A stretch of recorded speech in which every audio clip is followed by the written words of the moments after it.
आज की इस क्लास में सभी भक्तों का स्वागत है। अभी हम कीर्तन से स्टार्ट करेंगे। जय राधा माधव कुंज बिहारी, जय राधा माधव कुंज बिहारी, जय गोपीजन वल्लभ गिरिवर धारी, जय गोपीजन वल्लभ गिरिवर धारी, यशोदानंदन व्रज जनरंजन, यशोदानंदन व्रज जनरंजन, यमुना तीरावनचारी, यमुना तीरावनचारी, जय राधा माधव कुंज बिहारी, जय राधा माधव कुंज बिहारी, हरे कृष्णा कृष्णा कृष्णा हरे हरे, हरे राम राम राम हरे हरे, हरे कृष्णा कृष्णा कृष्णा हरे हरे, हरे राम राम राम हरे हरे,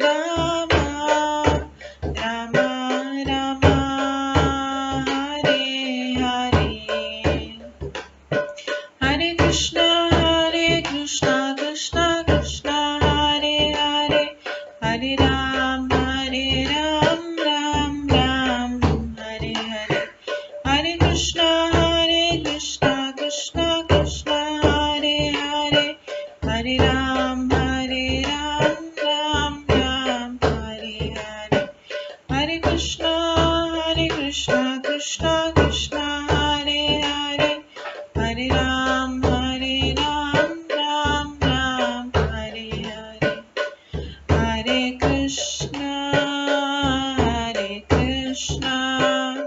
कृष्णा कृष्णा हरे हरे, हरे राम राम राम हरे हरे, हरे कृष्णा कृष्णा कृष्णा हरे हरे, हरे राम राम राम हरे हरे, जय राधा माधव राधे, जय राधा गोविंद राधे, जय गौरनिताय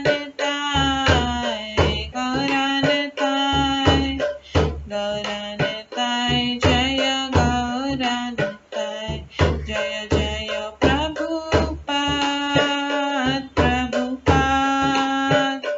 प्रभुपाद जय जय प्रभुपाद, जय जय गुरुदेव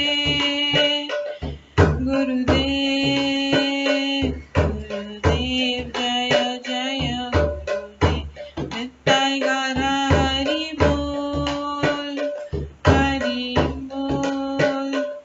हरि बोल नित्य गौर हरि बोल। गौर प्रेमानंदे हरि हरि बोल। हरे कृष्णा। आज की इस क्लास में सभी भक्तों का स्वागत है। अभी मंगलाचरण से स्टार्ट करेंगे। ॐ अज्ञानतिमिरन्धस्य ज्ञानाञ्जनशलाकया चक्षुरुन्मिलितं येन तस्मै श्रीगुरुवे नमः। श्रीचैतन्यमनोभीष्टं स्थापितं येन भूतले स्वयं रूप कदा मह्यं ददाति स्वपदान्तिकम्। वन्देऽहं श्रीगुरो श्रीयुतपदकमलं श्रीगुरुं वैष्णवांश्च श्रीरूपं साग्रजातं सहगण रघुनाथान्वितं तं सजीवं साद्वैतं सावधूतं परिजनसहितं कृष्णचैतन्यदेवं श्रीराधाकृष्णपादान् सहगण ललिता श्रीविशाखान्वितांश्च नमो विष्णुपदाय कृष्णपृष्ठाय भूतले श्रीमते भक्तिवेदान्त स्वामिन्निति नामिने। नमस्ते सरस्वती देवे गौरवाणी प्रचारिणे निर्विशेष शून्यवादी पाश्चात्य देशातारिणे। वाञ्छाकल्पतरुभ्यश्च कृपा सिन्धुभ्येव च पतितानां पावनेभ्यो वैष्णवेभ्यो नमो नमः। जय श्री कृष्ण चैतन्य प्रभु नित्यानंद श्री अद्वैत गदाधर शिवासादि गौर भक्तवृंद। हरे कृष्णा कृष्णा कृष्ण हरे हरे, हरे राम राम राम हरे हरे। ओम नमो भगवते वासुदेवाय। ओम नमो भगवते वासुदेवाय। ओम नमो भगवते वासुदेवाय। नारायणं नमस्कृत्य नरं चैव नरोत्तमं देवीं सरस्वतीं व्यासं ततो जयमुदीरये। नष्टप्रायेषु भद्रेषु नित्यं भागवत सेवया भगवते उत्तम श्लोके भक्तिर्भवति नैष्ठिकी। कृष्णाय वासुदेवाय देवकी नंदनाय च नन्दगोपकुमाराय गोविन्दाय नमो नमः। सर्ववेदान्तसारमे श्रीभागवतम् इष्यते तद्रसामृतात् नान्यत्र स्याद्रति क्वचित्। आराध्यो भगवान् ब्रजेश कन्यस्तनधाम वृन्दावन रम्या काचिदुपासना व्रजवधूवर्गेण या कल्पिता। श्रीमद्भागवतं प्रमाणम् अमलं प्रेम कुमार्थमः श्रीचैतन्य महाप्रभुमतम् इदं तत्रादरो न परम्। मूकं करोति वाचालं पङ्गुलङ्घयते गिरिं यत्कृपातमहं वन्दे परमानन्दमाधवम्। हरे कृष्णा।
हरे कृष्णा। आज की इस क्लास में सभी भक्तों का स्वागत है। कल हम श्रवण कर रहे थे श्रीमद् भागवतम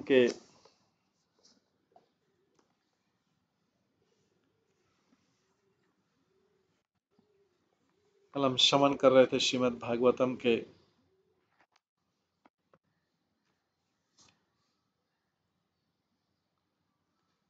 चौथे स्कंद के 24वें अध्याय से।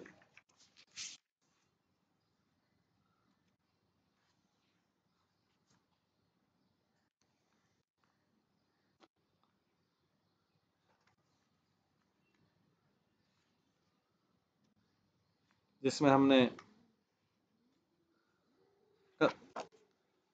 सॉरी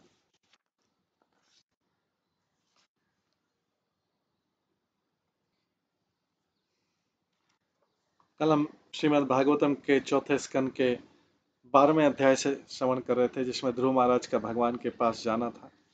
इसमें हमने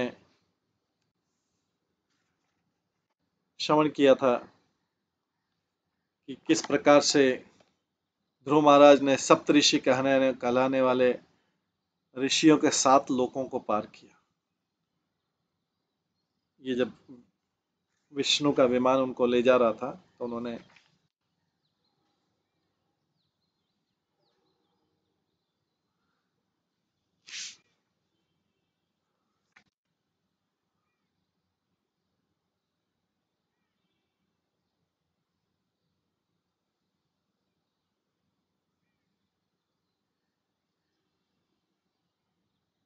सात लोकों को पार किया।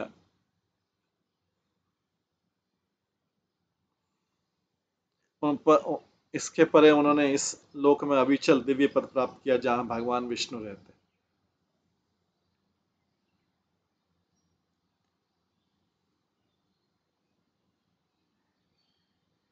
और भगवान विष्णु के 2 प्रमुख पार्षद, जिनके नाम सुनंद तथा नंद थे, विमान चला रहे थे। ऐसे ही दिव्य अंतरिक्ष यात्री अपने यान सप्त लोकों के परे चलाकर शाश्वत आनंदमय जीवन के प्रक्षेप में प्रवेश करा पाते हैं।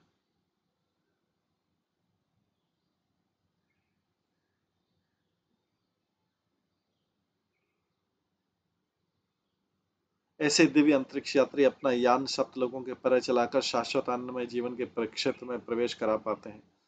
भागवत गीता में भी इसकी पुष्टि हुई कि इस लोक से आगे वैकुंठ शुरू हो जाता है,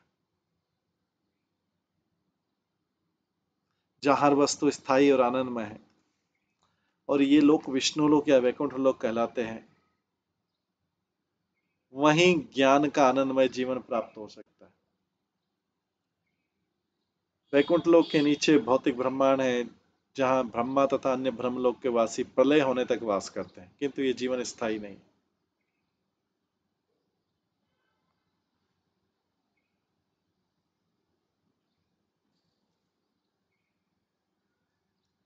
भगवद गीता में इसकी पुष्टि मिलती है कि आप ब्रह्म भुवन लोका, भले ही कोई उत्तम लोक चला जाए किंतु शाश्वत जीवन प्राप्त नहीं होगा।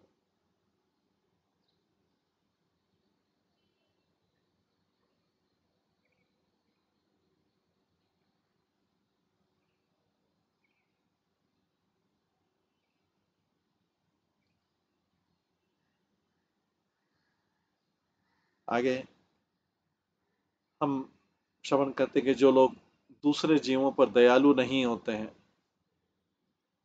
जो लोग दूसरे जीवों पर दयालु नहीं होते, वे स्व तेजमय इन सब वैकुंठ लोकों में नहीं पहुंच पाते हैं, जिनके प्रकाश से इस भौतिक ब्रह्मांड के सभी लोग प्रकाशित हैं। जो व्यक्ति निरंतर अन्य प्राणियों के कल्याणकारी कार्यों में लगे रहते हैं, केवल वही वैकुंठ लोक पहुंच पाते हैं।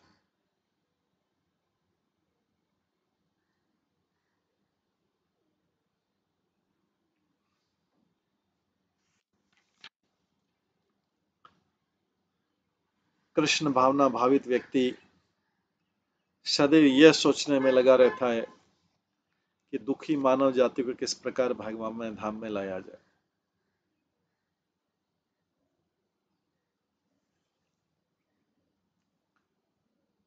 कृष्ण भावना भावित व्यक्ति सदैव यह सोचने में लगा रहता है कि दुखी मानव जाति को किस प्रकार भगवान के धाम में लाया जाए, ले जाया जाए। यदि उसे समस्त पतित जीवों को उबार करने में सफलता नहीं मिलती तो भी कृष्ण चेतना में होने के कारण उसके लिए वैकुंठ का द्वार खोला देता है और स्वयं वैकुंठ लोक में प्रवेश करने होने का पात्र तो रहता है। यदि कोई उसका अनुसरण करता है तो वो भी वैकुंठ लोक को जाता है। अन्य लोग जो ईर्ष्या व्यापार में लगे रहते हैं कर्मी कहलाते हैं। वे परस्पर ईर्ष्या करते हैं। वे अपनी इंद्रिय तुष्टि के लिए हजारों निर्दोष प्राणियों का वध कर सकते हैं। ज्ञानी लोग कर्मियों के समान पापी नहीं होते, किंतु वे अन्यों को भगवान के धाम ले जाने का यत्न नहीं करते। तो ज्ञानी भक्त और कर्मी में अंतर कल हमने श्रवण किया था। आज हम इसके आगे का 37वें श्लोक से श्रवण करेंगे। श्लोक नंबर 37। शांता समदृश शुद्धा सर्वभूतानुरंजना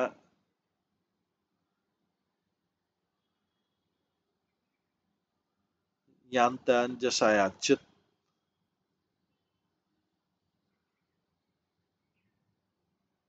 शांता समदृश शुद्धा सर्वभूतानुरंजना यान्ति अंजसा अच्युत पदम अच्युत प्रिय बांधव।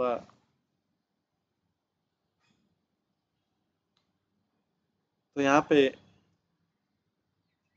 जो है मैत्रेय मुनि विदुर को सुना रहे, जब ध्रुव महाराज भगवान के पास जाना था तो बोलते हैं कि जो शांत, मैत्रेय मुनि विदुर को बता, जो शांत समदर्शी तथा पवित्र है तथा जो अन्य सभी जीवात्माओं को प्रसन्न करने की कला जानते हैं, जो शांत है, समदर्शी तथा पवित्र तथा जो अन्य सब जीवात्माओं को प्रसन्न करने की कला जानते हैं, वे भगवान के भक्तों से मित्रता रखते हैं। तो भगवान के भक्त तो भक्त से मित्रता रखते हैं, लेकिन जो सामान्य जन है उनमें भी जो शांत, समदर्शी, पवित्र तथा जो अन्य सब जीवात्माओं को प्रसन्न करने की कला जानते हैं, वे भगवान के भक्तों से मित्रता रखते हैं। केवल वे ही वापस घर को अर्थात भगवान के धाम को सरलता से जाने में सफलता प्राप्त कर सकते।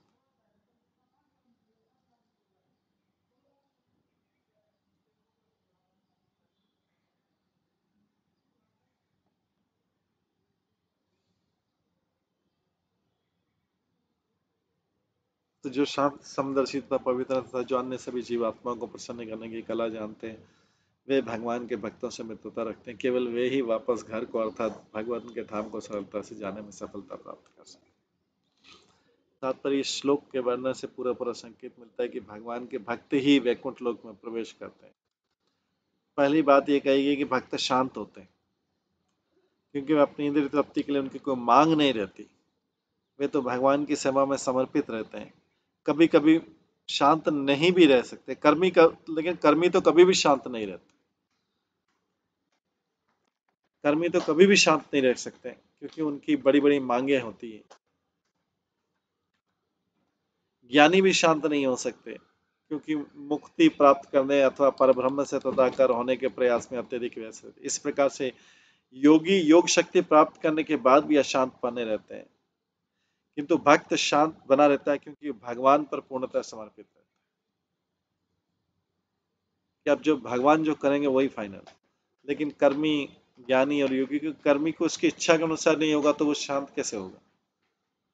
उसकी अपनी इच्छा है जो भगवान की इच्छा से स्वतंत्र है। भक्त का क्या है कि उसकी इच्छा इसलिए सीमित हो जाती है कि भाई ये भगवान की इच्छा है या नहीं है, तो उसकी लिमिटेड इच्छाएं हो जाती, बहुत बहुत लिमिटेड हो जाती। लेकिन कर्मी की अनंत इच्छा है, क्योंकि उसकी इच्छाएं अलग है और भगवान की इच्छाएं अलग है, तो इसलिए कर्मी हमेशा अशांत रहे। ऐसी ज्ञानी की भी अपनी इच्छा है। तो इसमें फार्मूला बताया कि कैसे भक्त, क्योंकि भक्त की इच्छा इसलिए सीमित हो जाती है कि भगवान की, उसको भगवान की इच्छा के अनुसार जाना है। कर्मी को अपनी इच्छा के अनुसार जाना है, तो कर्मी की कभी भी इच्छाएं पूरी नहीं होंगी।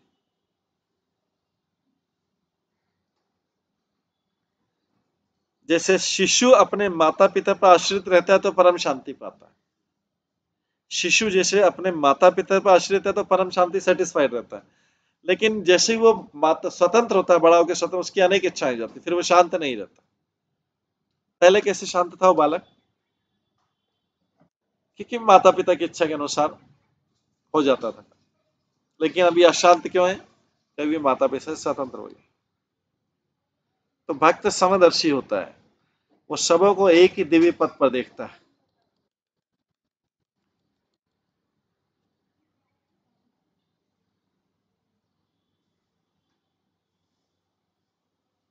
भक्त समदर्शी होता है, वो सबों को एक ही दिव्य पथ पर देखता है।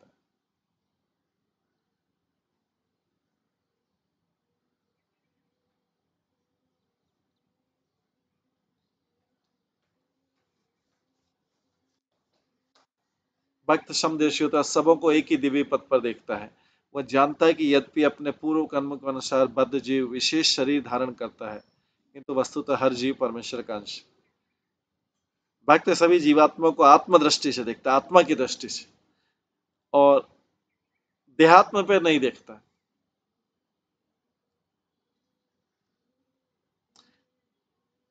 तो ये सारे गुण जो हैं, सबका कारण बताए कि क्यों होता है। जैसे कोई व्यक्ति भगवान से लिंक हो जाता है तो शांत इसलिए हो जाता है, जो भी है लिमिटेड वे में, सीमित वे में शांत इसलिए हो जाता है कि उसको अभी पता लग गया कि उसको तो भगवान वाली इच्छाओं के साथ चलना है। तो इसलिए उसकी इच्छा आदि के वो जो टोटल इच्छाएं होती है उसका 1% भी नहीं रहा। संसार में हजारों इच्छाएं हो सकती, क्योंकि उसको उसने एक नियम मान लिया कि भगवान की इच्छा से जाना। तो फिर बहुत कम ही हो गया, वैसे ही परसेंटेज तो 100 का 1 हो गया। दूसरा चीज है, कर्मी जो है, कर्मी की आनंद इच्छा, उसको कोई कंट्रोल करने वाला नहीं है। क्यों? क्योंकि वो तो भगवान से स्वतंत्र है, उसको भगवान से कोई मतलब नहीं, उसका अपना अपनी इच्छा है। और वो हजारों हो सकती, लाखों से कौन कंट्रोल करेगा उसको? इसलिए हमेशा अशांत रहेगा, और हजारों लाखों तो का 100 भी नहीं कंप्लीट हो पाएंगे, 50 भी नहीं व्यक्ति के हो पाते, 10 भी नहीं हो पाते, क्योंकि उसके लिए तो साधन चाहिए, ये चाहिए, वो चाहिए, संसार को चेंज करना पड़ेगा, लोगों को चेंज करना पड़ेगा, तब जाके वो उसकी इच्छा पूरी हो। वो शांत तब रहेगा, वो जब सोचेगा कि मेरे आसपास के सारे लोग जो हैं वो चेंज हो जाए। मैं हो नहीं, लेकिन सारे लोग चेंज हो जाने चाहिए। तो इस प्रकार से वो कभी भी कर्मी नहीं शांत हो सकता, ज्ञानी की ज्ञान और उसकी इच्छा नहीं शांत हो सकता, योगी की योग मिल गया तो और भी अनंत इच्छाएं बढ़ जाएंगी, ये भी चीज योग चाहिए, ये शिक्षा भी चाहिए, अभी ये वाला हो गया, अभी अदृश्य होने वाला हो गया, अब छोटा होने वाला, अगीमा अणिमा लघिमा महिमा, बड़ा होने वाला चाहिए, फिर बड़ा होने वाला, फिर दूसरे प्रकार का चाहिए, फिर दूसरे प्रकार का चाहिए, शक्ति चाहिए, वो पावर चाहिए। तो इस प्रकार से जो है भक्त इमीडिएटली, इसलिए क्योंकि अब उस लाइन पे आ गया कि भाई जो भगवान की इच्छा वही मेरी इच्छा है, मैं कोई बहुत सेपरेट इच्छा, मेरा स्वतंत्र इच्छाएं बहुत नहीं रहे। धीरे धीरे धीरे धीरे मैं उनको उस लाइन पे ले आऊं। तो ये सारे गुण, ऐसे गुण भक्तों की संगति से उत्पन्न होते हैं, और भक्तों की संगति के बिना मनुष्य कृष्ण चेतना में प्रगति नहीं कर सकता। इसलिए हमने कृष्ण अंतर्राष्ट्रीय कृष्ण भावनामत संघ स्थापित किया है, प्रभुपाद कहते हैं। तो गुण कौन से थे? शांत, समदर्शी, उसका कोई अपना पराया नहीं है, शांत, समदर्शी और पवित्र, इंटरनली और एक्सटर्नली वो अपने आप को पवित्र रखे। खाली बाहरी रूप से नहीं, बाहरी रूप से तो हम साबुन रगड़ रगड़ के अपने आप को पवित्र कर सकते हैं, बाहर से नहीं, लेकिन अंदर और बाहर से।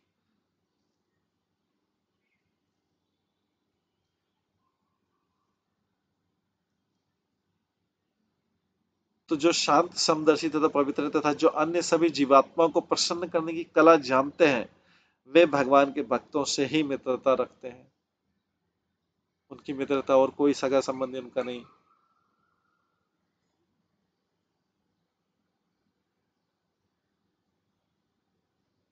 वे केवल भगवान के भक्तों से ही मित्रता रखते हैं। कौन लोग? जो शांत होते हैं, समदर्शी होते हैं, पवित्र होते हैं, तथा जो अन्य सभी जीवात्मा को प्रसन्न करने की कला जानते हैं, वो क्या करते हैं, वो अन्य सभी जीवात्मा को कैसे प्रसन्न करेंगे, या तो भगवान को प्रसन्न करेंगे, भक्त को प्रसन्न करेंगे, उनको और किसी को प्रसन्न करने की जरूरत नहीं। ऐसे संसार में लोग पाए जाते हैं, केवल भगवान को प्रसन्न कर लेंगे, भक्त को प्रसन्न कर लेंगे, खत्म, उनका उनका बिजनेस खत्म। बाकी सब जीवात्मा अपने आप होती रहेंगी, अपने आप हो जाएंगी। नहीं तो इस संसार का अगर कोई लेन देन का व्यापार में चले जाए तो फिर उसका तो जीवन का, और उसको फिर से कमाना पड़ेगा, पूरा बहुत अथक श्रम करना पड़ेगा, अथक श्रम करना पड़ेगा।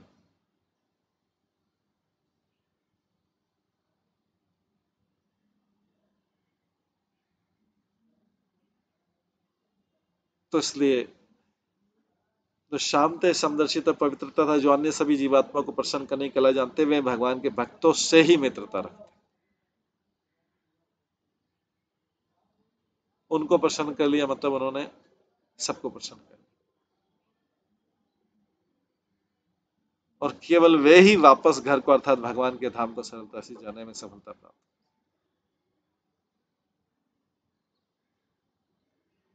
नहीं तो इस संसार में अगर अलग से प्रसन्न कर लेंगे तो आपको बहुत धन कमाना पड़ेगा, धन बांटना पड़ेगा,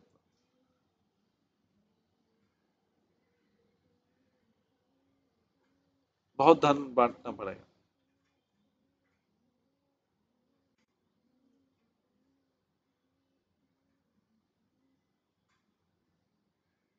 तो इसलिए भक्त सभी जीवात्माओं से अलग, वो आत्मा की दृष्टि से देखते हैं, देहात्म बुद्धि स्तर पर जीव जीव में भेद नहीं मानता, और ऐसे गुण भक्तों की संगति से उत्पन्न होते हैं। भक्तों की संगति के बिना मनुष्य कृष्ण चेतना में प्रगति नहीं कर सकता, इसलिए हमने कृष्ण भावना संघ स्थापित किया है। वास्तव में जो भी इस संघ में रहता है उसमें स्वतः कृष्ण चेतना उत्पन्न हो जाती है। भक्त भगवान को प्रिय होते हैं और भगवान भक्त को।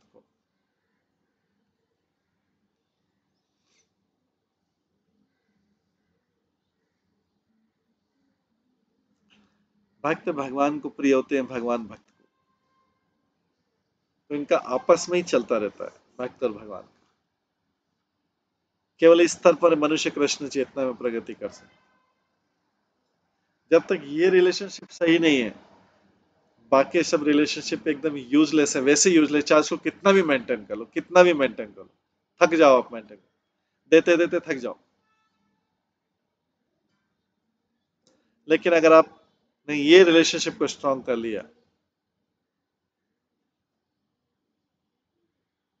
ये रिलेशनशिप को स्ट्रांग कर लिया, तो बाकी सब रिस्पॉन्सिबिलिटी से फ्री।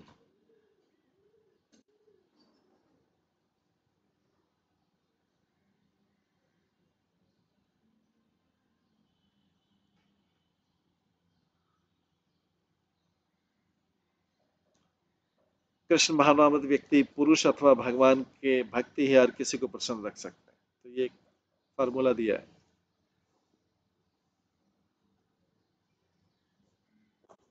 कृष्ण भावना भावित व्यक्ति पुरुष अथवा भगवान के भक्त हर किसी को प्रसन्न रख सकते हैं।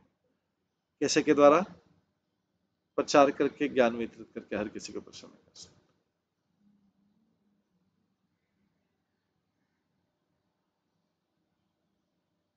केवल कृष्ण भावनामत का प्रचार करके कृष्ण भावनामत व्यक्ति पुरुष अथवा भगवान के भक्त हर किसी को प्रसन्न रख सकते हैं, केवल कृष्ण भावनामत के द्वारा।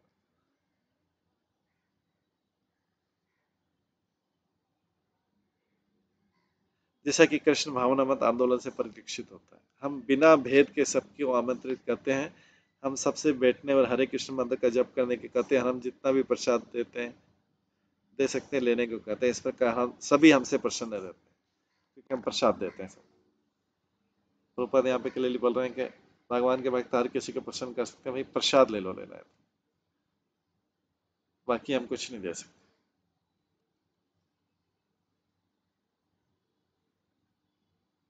और भक्त को भी प्रसन्न करना है जी, उसको प्रसाद खिला दो। कोई घर पे इनवाइट करता है, जब भक्तों को बड़े प्रसन्न होते हैं, तो प्रसाद के लेवल पे सब कुछ सेटल हो गया। लेकिन भौतिक जगत में जाएंगे तो नोटों की भरमार चाहिए,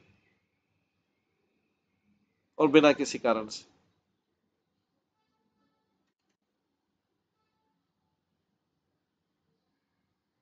अगर संबंध है तो फिर इसमें नोट कहां से आ गए? ये भौतिक संबंध एक्चुअली वास्तव में भौतिक संबंध ऐसे बहुत भौतिक अगर संबंध है तो फिर नोट कहां से आ गया?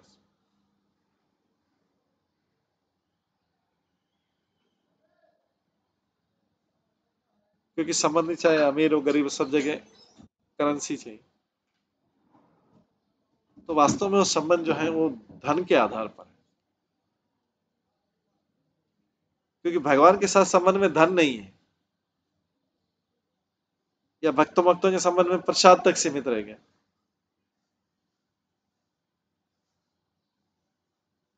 लेकिन जो प्रचारक हैं उनको लोग थोड़ा और भी प्रसन्न करते हैं कि ठीक है हमने आपसे ज्ञान लिया था ये, लेकिन ये सब लेन देन तो कंपलसरी नहीं है। वास्तव में भक्तों का संबंध जो प्रसाद तक सीमित रहता है, भक्त टू भक्त। कुछ नए लोग होते हैं वो भक्तों को उत्साहित करने के लिए और साथ में कुछ देते हैं, लेकिन वास्तव में जो बेसिक रिलेशनशिप है वो भक्ति वो प्रसाद। लेकिन भौतिक जगत में प्रसाद प्रसाद तो अगर किसी को प्रसाद खिला तो बोलेगा क्या किया, ये प्रसाद में खा के क्या करूंगा, नोटों का एक्सचेंज तो हुआ नहीं कुछ।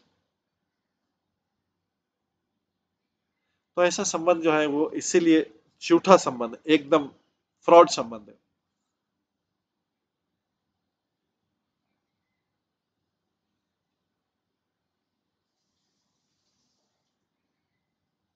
क्योंकि संबंध इसलिए नहीं बनाया जाता कि नोट आए।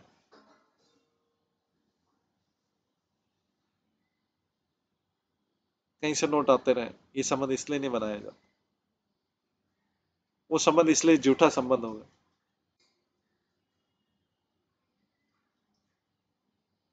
तो इसलिए प्रभुपाद बोलते हैं हम बिना भेदभाव के सबको आमंत्रित करते हैं और हम सबसे बैठने और हरे कृष्ण मंत्र का जप करने को कहते हैं, और हम जितना भी प्रसाद देते हैं लेने को बोलते हैं। इस प्रकार सभी हमसे प्रसन्न रहते हैं।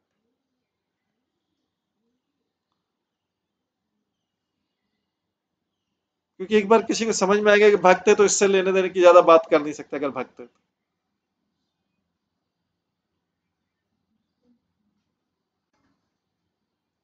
यही विशेषता है सर्वभूतानु और रंजना। यहाँ तक जहां तक शुद्धता का प्रश्न है, भक्तों से अधिक शुद्ध कोई हो नहीं सकता। जो भी विष्णु का नाम एक बार लेता है तुरंत भीतर बाहर से शुद्ध हो जाता है। लेकिन ये बहुत सिंसियरली और शरणागत होकर लेना चाहिए। यह स्मरते पुंडरीकाक्षम, चूंकि भक्त निरंतर हरे कृष्ण मंत्र जपता रहता है, भौतिक जगत के कलमश उसके पास नहीं फटकते। इस प्रकार वह वास्तव में शुद्ध हो जाता है। मुचि है शुचि है यदि कृष्ण भजे। मुचि है शुचि है यदि कृष्ण भजे, कहा जाता है कि यदि चमार अथवा चबार कुल में उत्पन्न व्यक्ति भी, चमार कुल में उत्पन्न व्यक्ति भी कृष्ण भक्ति करे तो ब्राह्मण पद शुचि पद प्राप्त कर सकते।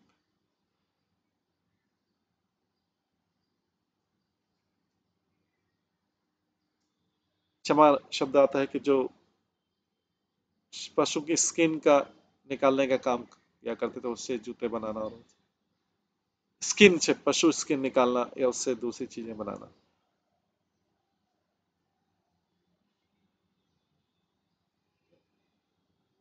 स्किन में डीलिंग चमड़ी से रिलेटेड। तो यदि ऐसा चमार अर्थात चमार कुल में व्यक्ति भी कृष्ण भक्ति करे तो ब्राह्मण पद शुचि पद प्राप्त कर सकते, क्योंकि ऊपर है मुचि है शुचि है यदि कृष्ण भजे।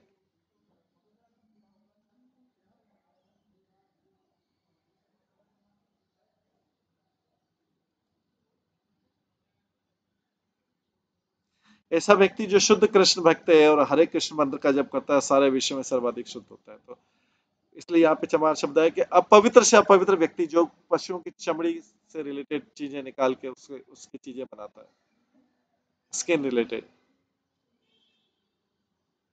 तो इसलिए वहां तक भी वो सबसे घृणित काम है।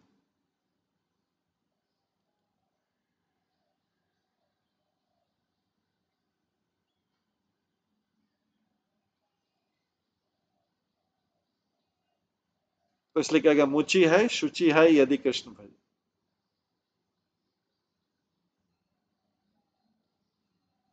मुचि इसलिए जब मोची शब्द आता है, मुचि मतलब जो इसमें डील करता है इन सब चीजों।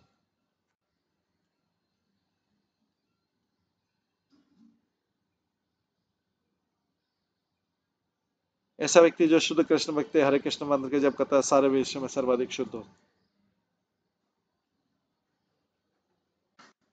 तो कोई अपवित्र से अपवित्र व्यक्ति भी शुद्ध हो सकता है और ब्राह्मण पद पा सकता है अगर कृष्ण भक्ति कर, कृष्ण भक्ति को पूरी तरह से अपना ले।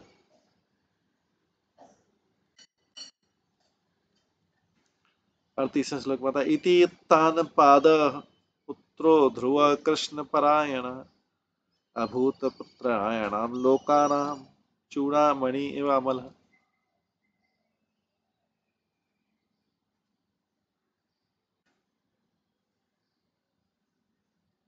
इस प्रकार महाराज उत्तानपाद के अति सम्मानीय पुत्र पूरी तरह से कृष्ण भावना भावित ध्रुव महाराज ने तीनों लोकों में सर्वोच्च स्थान प्राप्त किया।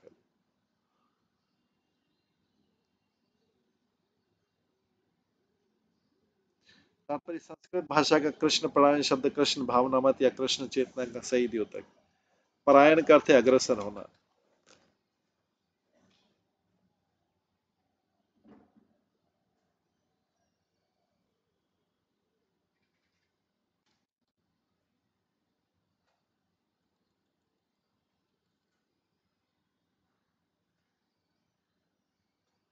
परायण का अर्थ है अग्रसर होना। जो भी कृष्ण के लक्ष्य की ओर आगे बढ़ रहा है वो कृष्ण परायण या कृष्ण चेतनामय कहलाता है। ध्रुव महाराज के उदाहरण से सूचित होता है कि प्रत्येक कृष्ण भक्त तीनों लोकों के शीर्ष पर पहुंचने की आशा करता है। कृष्ण भक्त किसी भी महत्वाकांक्षी भौतिकतावादी की कल्पना से परे उच्च स्थान ग्रहण कर सकता है।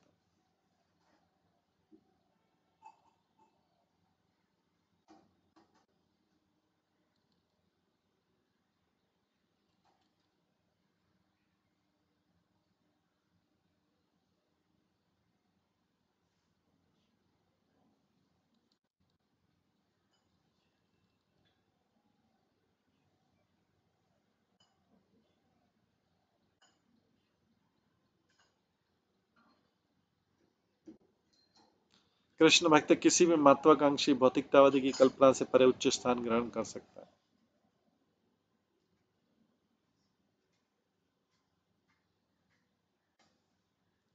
आगे गंभीर वेगा निमिषम ज्योतिषाम चक्रम आहितम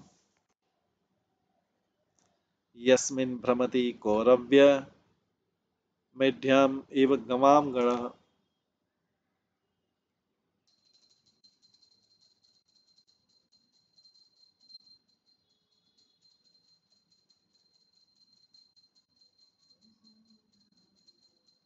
गंभीर वेगम अनिमिषम ज्योतिषाम चक्रम अहितम यस्मिन् भ्रमति कौरव्य मेढयाम इव गवाम गणः।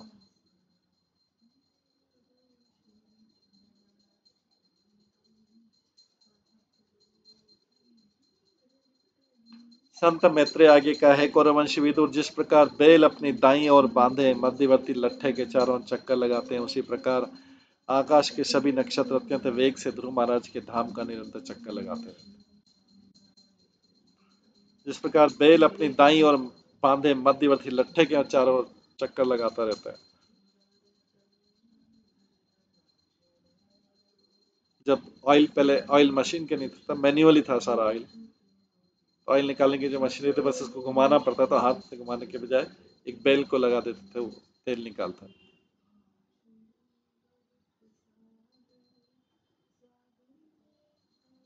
तात्पर्य इस ब्रह्मांड का प्रत्येक ग्रह अत्यंत वेग से यात्रा करता है। श्रीमद् भागवतम के कथन से बच्चा लगता है कि सूर्य भी 16,000 मील प्रति सेकंड की गति से यात्रा करता है।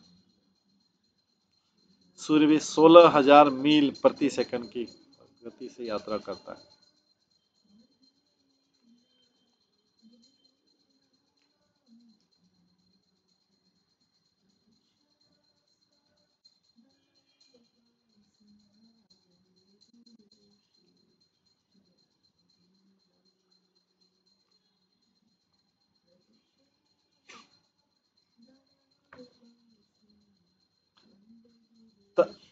तो इसमें ब्रह्म संहिता के श्लोक में यच्च सुरेक्ष सविता सकल ग्रहण में सूर्य को भगवान गोविंद का नेत्र माना गया। इसकी भी कक्षा होती है जिसके भीतर ये चक्कर लगाता है। इसी प्रकार अन्य समस्त ग्रहों की भी अपनी अपनी कक्षाएं हैं, किंतु वे सभी मिलकर ध्रुव तारा या ध्रुव लोक की प्रदक्षिणा करते हैं।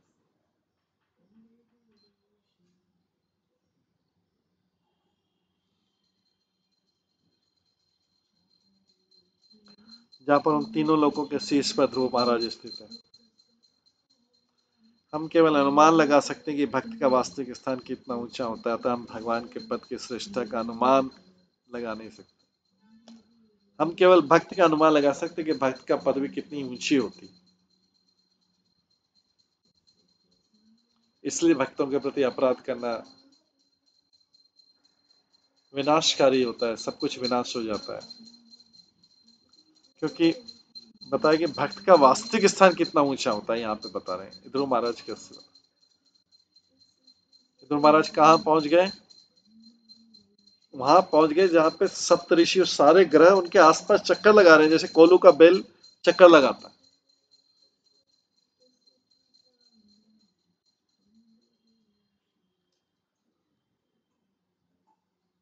सारे ग्रह जिसमें सूर्य चंद्रमा और सारे ग्रह, समस्त ग्रह की अपनी अपनी कक्षाएं की, तो सभी मिलकर ध्रुव तारे की प्रदक्षिणा करते हैं। अपने अपनी कक्षा में भी चक्कर लगाते हैं, ध्रुव तारे में भी चक्कर लगाते हैं। देखिए ध्रुव की क्या, ध्रुव को किस स्थिति में भगवान ने किस पोजीशन पर पहुंचा दिया। सूर्य चंद्रमा पर चक्कर लगा रहे हैं।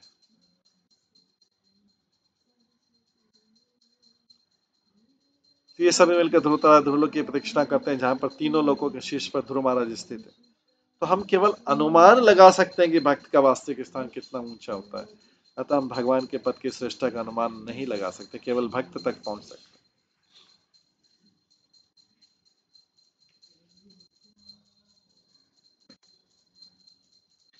महिमानं विलोकस्य नारदो भगवान ऋषि आतोद्यम वितुदन श्लोकान छत्रे अगायत प्रचेतसा। ध्रुव महाराज की महिमा को देखकर नारद मुनि अपनी वीणा बजाते हुए प्रचेताओं के यज्ञ स्थल पर गए।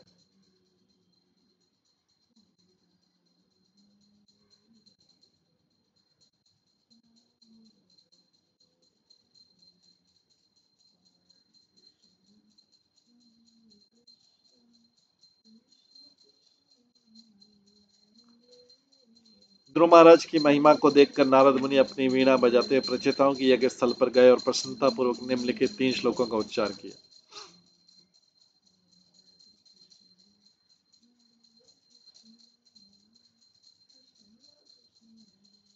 तात्पर्य, नारद मुनि ध्रुव महाराज के गुरु थे।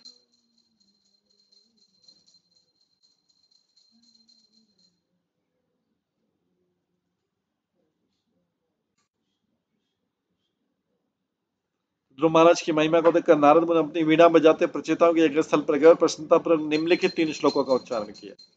तो नारद मुनि ध्रुव महाराज के गुरु थे, वो ध्रुव की महिमा देखकर अत्यंत प्रसन्न थे। जिस प्रकार पिता अपने पुत्र को हर प्रकार से उन्नति देखकर प्रसन्न होता है, उसी प्रकार गुरु अपने शिष्य की उन्नति देखकर अति प्रसन्न होता है। जो ईर्ष्या रहित गुरु है, ईर्ष्यालु गुरु तो प्रसन्न नहीं होगा शिष्य की देख, लेकिन जो ईर्ष्या रहित गुरु है वो अपने शिष्य की उन्नति को देखकर अति प्रसन्न होता है। और शिष्य भी ईर्ष्या रहित गुरु से, इसलिए सोचेगा अभी मैं देख के गुरु से बड़ा बताता हूँ, देखता ये गुरु को नीचा कर दूंगा, पता तो मैं कितना मानू, सब लोग मेरी पूजा करेंगे। या फिर गुरु सोचे कि मेरा शिष्य बढ़ गया, अभी बहुत ज्यादा सामान पा रहा है, उसका अभिमान आ गया, मैं थोड़ा इसका कट कर देता हूँ। ये दोनों ही केस में जो है ईर्ष्या, जब तक शुद्धता नहीं आ जाएगी तब तक भौतिक जीवन में ईर्ष्या रहेगी। अगर भौतिक संबंध रहेंगे गुरु शिष्य में तो भी ईर्ष्या बनी रहेगी। शिष्य गुरु का कुछ समय बाद संन्यास सम्मान करना बंद कर देगा, या फिर गुरु जो है शिष्य के बारे में सोचेगा कि ये ज्यादा बढ़ गया, इस प्रकार से। तो हमें नारद मुनि जो है, आप ध्रुव महाराज के से इतने प्रसन्न हुए।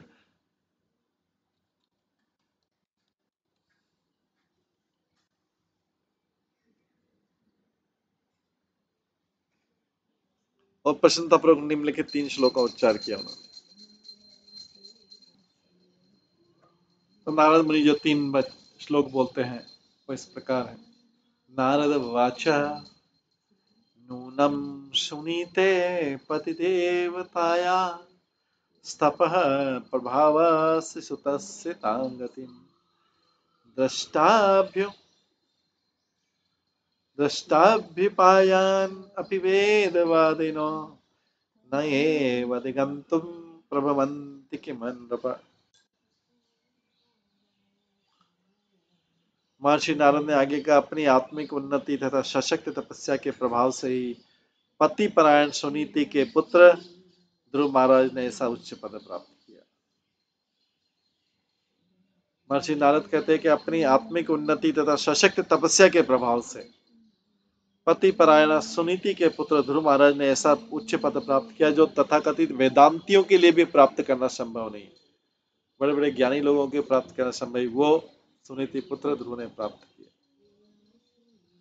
जब वेदांति के लिए प्राप्त करना संभव नहीं तो सामान्य मनुष्य की तो बात ही क्या किया जाए। सामान्य मनुष्य की तो बात ही क्या किया जाए।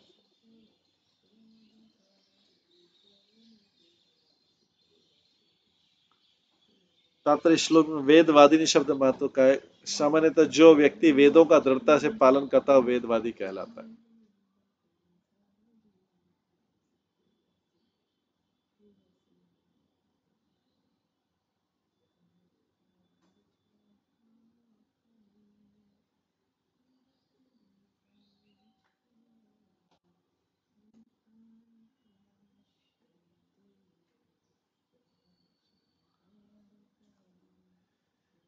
सामान्यतः जो व्यक्ति वेदों का दृढ़ता से पालन करता है वेदवादी कहलाता है।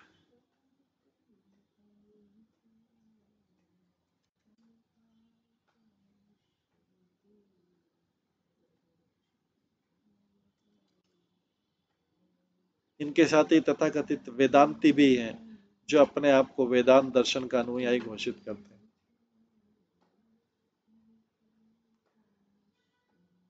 किंतु वेदांत की गलत व्याख्या करते हैं। भगवद गीता में वेदवाद रता शब्द आया जो ऐसे व्यक्ति को सूचक है जो वेदों का सार समझे बिना वेदों में आसक्त रहते हैं। ऐसे लोग वेदों के संबंध में जो बातें करते हैं या अपने ढंग से तपस्याएं करते हैं, किंतु वे ध्रुव महाराज जैसे उच्च पद को प्राप्त नहीं कर सकते। जहां तक सामान्य राजाओं का संबंध है बिल्कुल भी संभव नहीं है। यहाँ पर राजाओं का विशेष रूप से उल्लेख, क्योंकि पहले समय में राजा भी राजर्षि हुआ करते थे। ध्रुव महाराज राजा थे और साथ ही ऋषि के समान ज्ञानी भी थे, किंतु भक्ति के बिना न तो महाराज क्षत्रिय राजा न ही वेदवादी ब्राह्मण ध्रुव महाराज जैसे उच्च पद को प्राप्त कर सकते।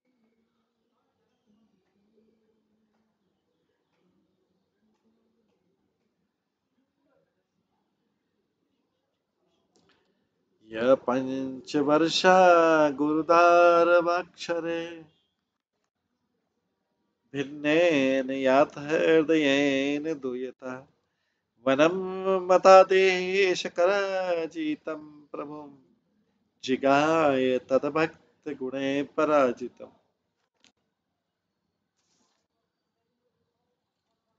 महर्षि नारद ने कहा, महर्षि नारद ध्रुव महाराज के गुणगान कर रहे हैं, बोलते देखो ना किस प्रकार ध्रुव महाराज अपनी विमाता के कटु वचनों से मर्माहत होकर, अगर उनकी माता जो है विमाता जो सौतेली माता कटु वचन नहीं बोलती तो नहीं होता, तो कई बार कटु वचन भी फायदा करते हैं।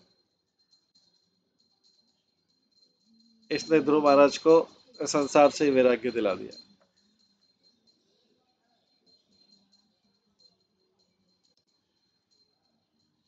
तो भगवान की कृपा से होता है।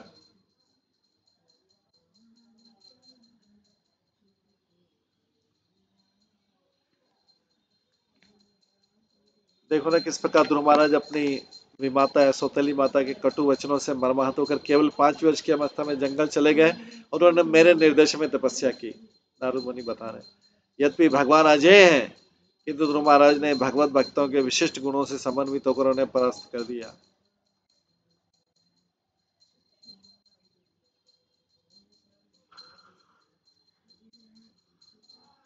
यद्यपि भगवान अजय हैं, किंतु ध्रुव महाराज ने भगवत भक्तों के विशिष्ट गुणों से समन्वित होकर उन्हें परास्त कर दिया।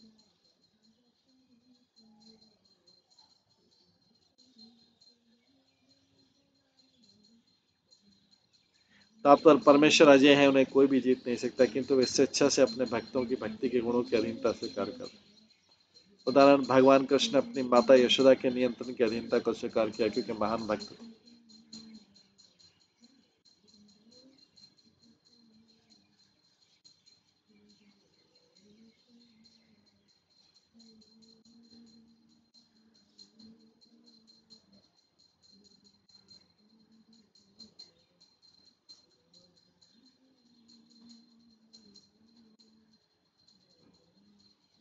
भगवान कृष्ण अपनी माता यशोदा के नियंत्रण की अधीनता स्वीकार क्योंकि महान भक्ति थी। भगवान को अपने भक्तों की अधीनता प्रिय लगती। भगवान अंडर में रहना चाहते हैं। भगवान जीव अंडर में नहीं रहना चाहते, लेकिन भगवान अंडर में रहना चाहते। वात्सल्य रस में जैसे यशोदा की अधीनता को स्वीकार कर लिया, तो देखिए कितनी बड़ी बात है कि भगवान अधीन रहना चाहते हैं और दंड भी पाने को तैयार है। बांध भी लेते यशोदा, मतलब उनको बांध भी लेती, छड़ी से डरा भी देती। भगवान अधीनता स्वीकार करने को तैयार, लेकिन जीव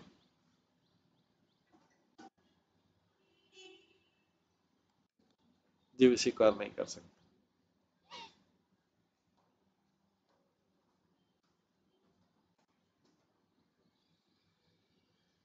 चेतन चरितामृत में लिखी कि प्रत्येक व्यक्ति भगवान के समक्ष आकर स्तुति करता है, किंतु भगवान उससे उतने प्रसन्न नहीं होते जितना कि वे अपने को अधीन समझकर अपने भक्तों की प्रेममयी डांट से प्रसन्न होते। भगवान अपनी उच्च स्थिति को भूलकर अपने शुद्ध भक्त के समक्ष स्वेच्छा से समर्पण कर देते। भगवान को कोई वाद विवाद तर्क वितर्क नहीं, भगवान तो स्वेच्छा से शुद्ध भक्त देखते हैं और समर्पण कर देते। यशोदा मैया को समर्पण किया, नंद महाराज को, वासुदेव को, देवकी को। उनको जरा सा भी वो नहीं है कि मैं समर्पण करूं या नहीं करूं, वो तुरंत कर देते। ध्रुव महाराज भगवान को जीत पाए, भगवान हार जाते। तो कोई अगर जीतना हारना सीखा तो भगवान सीखे कि भगवान तो हार जाते, लेकिन भक्त होना चाहिए सामने, शुद्ध भक्त को समर्पण। लेकिन दुष्टों को दंड देंगे, वही भगवान ने असुरों को मार दिया। कोई बोले अरे भगवान तो बहुत सहरे समर्पण है, असुरों के सामने क्यों नहीं करते? असुरों मारने के लिए होते हैं, क्योंकि भगवान ने लिखा है परित्रणाय साधुनाम विनाशाय दुष्कृतम। अपने आने का ऑब्जेक्टिव बहुत क्लियर कर देते हैं। ये मत समझना कि मैं सबके सामने समर्पित कर दूंगा। परित्रणाय साधुनाम, साधुओं के सामने सब पूरा समर्पण है। इवन ध्रुव महाराज के सामने भी समर्पण। अर्जुन का रथ चला लिया भगवान ने, अर्जुन का रथ चला लिया। रथ का काम तो चैरियट ड्राइवर का काम तो अच्छा नहीं रहता। तो भगवान क्या कंडीशन, क्या कब समर्पण करेंगे? जब भगवान स्वयं शुद्ध भक्त। नहीं तो भगवान असुरों के विरुद्ध समर्पण करेंगे क्या? कोई बोला अरे इस जगत में बहुत दयालु होना चाहिए, क्षमा कर देना चाहिए। भगवान ने असुरों को क्यों नहीं क्षमा किया? भगवान ने कौरवों को क्यों नहीं क्षमा किया? भगवान ने रावण और राक्षसों को क्यों नहीं क्षमा किया? क्षमा करने को तैयार थे, लेकिन क्या कंडीशन है? पहले भगवान को सरेंडर करना पड़ेगा। तो किसी व्यक्ति के संसार में ऐसा भी दिखावे वाला दयालु नहीं होना चाहिए, अहिंसक दिखाल। नहीं नहीं नहीं, उससे हमारे फिर रिलेशनशिप बिगड़ जाएंगे, दुष्ट हो चाहे व्यक्ति, लेकिन हमारे उससे संबंध बिगड़ जाए। हम इस भौतिक संसार में तो भक्तों को प्रताड़ित किया जाता है और दुष्टों के साथ संबंध बनाए रखे,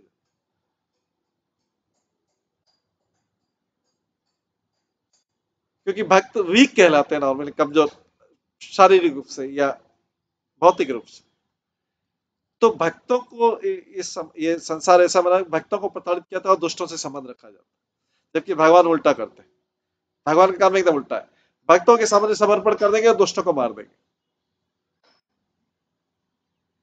अर्जुन के बारे में बोले मारना ही पड़ेगा तुम, लेकिन हम बोलते हैं नहीं, दुष्टों से संबंध बनाएंगे और भक्तों को प्रताड़ित करेंगे, उनको टॉर्चर करेंगे।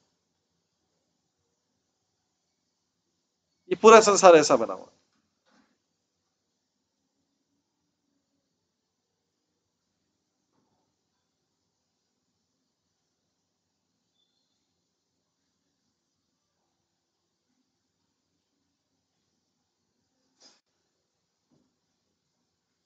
तो ध्रुव महाराज ने भी भगवान को जीत लिया।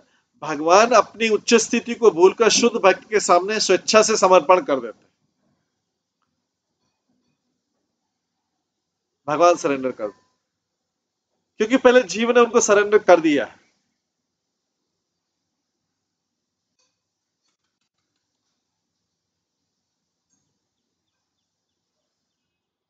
यदि भक्ति निसंदेह नारद मुनि के निर्देशन में संपन्न हुई थी। भक्ति के प्रथम में आदो गुरुवाश्रय, प्रारंभ में प्रामाणिक गुरु स्वीकार करना रहता है। यदि भक्त गुरु के आदेशों का दृढ़ता से पालन करता है, जिस प्रकार ध्रुव महाराज ने नारद मुनि के आदेश का पालन किया, तब उसे भगवत कृपा प्राप्त करने में कोई कठिनाई नहीं होती है। भक्ति के गुणों का सार है कृष्ण के प्रति विशुद्ध प्रेम की उत्पत्ति। ये भक्ति का सार है। कृष्ण के प्रति प्रेम, अगर प्रेम उत्पन्न नहीं है तो भक्ति नहीं है। वो दिखावा है किसी और के प्रति प्रेम की उत्पत्ति हो जाए या कोई और काम करने के लिए।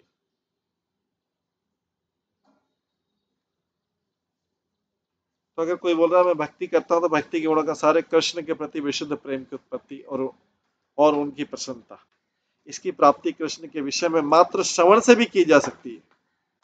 अगर किसी श्रवण में भी श्रद्धा हो जाए तो भी प्राप्त की। भगवान चैतन्य जो नियम स्वीकारा, वो यदि कोई भी मनुष्य कृष्ण द्वारा घोषित दिव्य संदेश को अर्थात कृष्ण के विषय में विनीत भाव से सुनता, उसमें धीरे धीरे अमिश्रित प्रेम उत्पन्न हो जाता है और इसी प्रेम से वह अजय भी बन जाता है। किंतु मायावादी क्या करते हैं, भगवान के बराबर बनना चाहते हैं। भगवान चाहते हैं वो समर्पण कर दे, मैं भी आगे समर्पण कर दूंगा उसको। लेकिन मायावादी चाहते नहीं, हम भगवान को ले लो, हम भगवान के बराबर बन जाए। लेकिन भक्त जो है बराबर के बराबर से भी ऊपर जा सकता है, भगवान ही उसको समर्पण कर देते हैं। भक्त न केवल गुणों में भगवान जैसा हो जाता है, वरन कभी कभी भगवान का पिता माता स्वामी भी बन जाता है। यशोदा मैया और नंद महाराज का दास।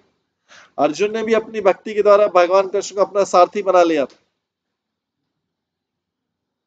उन्होंने भगवान को आज्ञा दी कि मेरा रथ यहाँ ले जाओ, यहाँ ले जाओ, यहाँ ले जाओ, और भगवान ने इस आज्ञा का पालन किया था।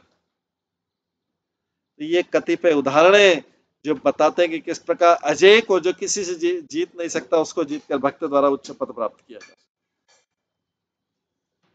भगवान कौन सी पोजीशन नहीं स्वीकार कर ले, कौन सी पोजीशन नहीं स्वीकार कर ले। इस संसार में किसी को कितना भी प्रसन्न कर दो, लेकिन वो पूर्ण शरणागति वाली पोजीशन कोई भी स्वीकार नहीं करेगा।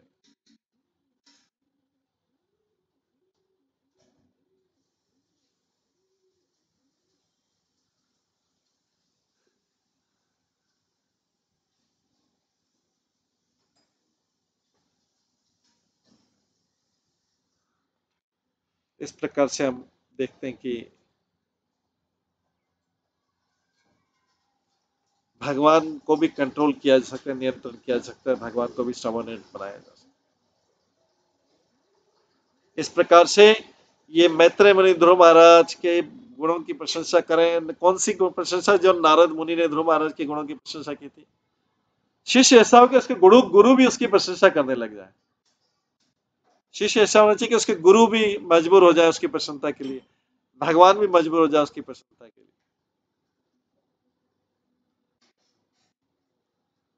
अपनी प्रशंसा अपने आप करवा के क्या फायदा। भगवान या गुरु जब प्रशंसा करे, वास्तविक प्रशंसा के वास्तविक प्रशंसा।